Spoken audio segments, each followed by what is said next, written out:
Hey everybody, this is Pastor Andy and Pastor Bilbo, and we're bringing you another Advent devotion. This time I wanted to talk to you a little bit about the beginning of the story of Jesus' birth according to Matthew's Gospel. Last time we talked about his little intro, right? He's welcoming us in to hear the tale. This is how the birth of Jesus the Messiah came about. And then his first line, the very first verse that tells the story, sets a tone, which is to say, it's unpredictable. A lot of us like predictable stories, right? We kind of know we're getting into a romantic comedy. Okay, these two are going to get together and be in love by the end of it. It'll probably be a wedding, right? We know a certain, if it's an epic, quest, they're going to accomplish their quest, right? Good's going to win, evil's going to be defeated. There's something comforting about these predictable sorts of tales. And then there are unpredictable ones. And there are some out there, there's some movies you go to where you're like, whoa, this is not how I thought anything was going to go down, right? Sometimes something will happen at the very last second, the climax, and it flips the way you read the whole story. Oh, this is what's really going on? You mean he was a ghost the whole time? Right? Wait, they're a traitor?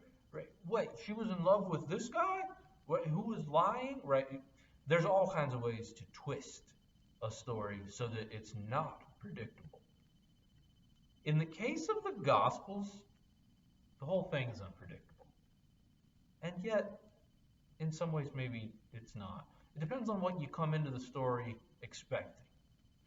Anyway, this is how Matthew begins his Gospel.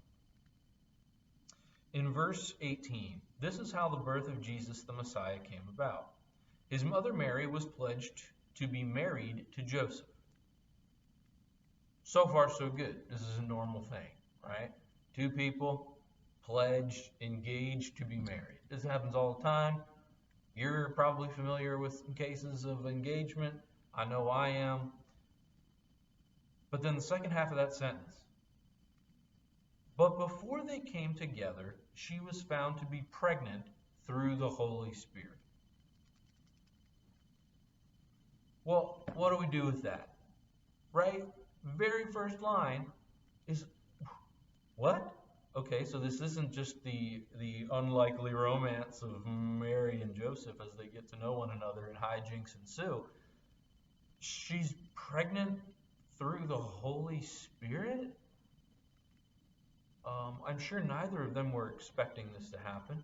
I'm sure they were expecting we're going to have a normal engagement because normal things are the way God works, right? Through normal means and expectations. And a lot of us grow up expecting certain things to happen. We might go through school. We expect to maybe go to college, get a job, get married, have kids, someday retire, have a little bit of fun, play some golf, go on some trips, and die. Maybe you get grandkids. That'd be great. But what if God moves in ways that disrupt our expectations? I mean, he certainly did for Mary and Joseph. And he does, I think, for us. Sometimes forcefully, sometimes by invitation.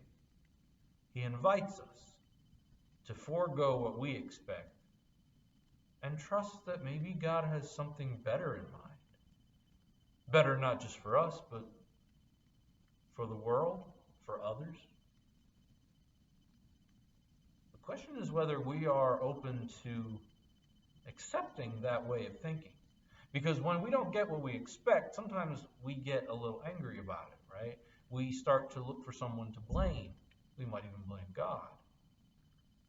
God is unpredictable. And the ways God moves are unpredictable.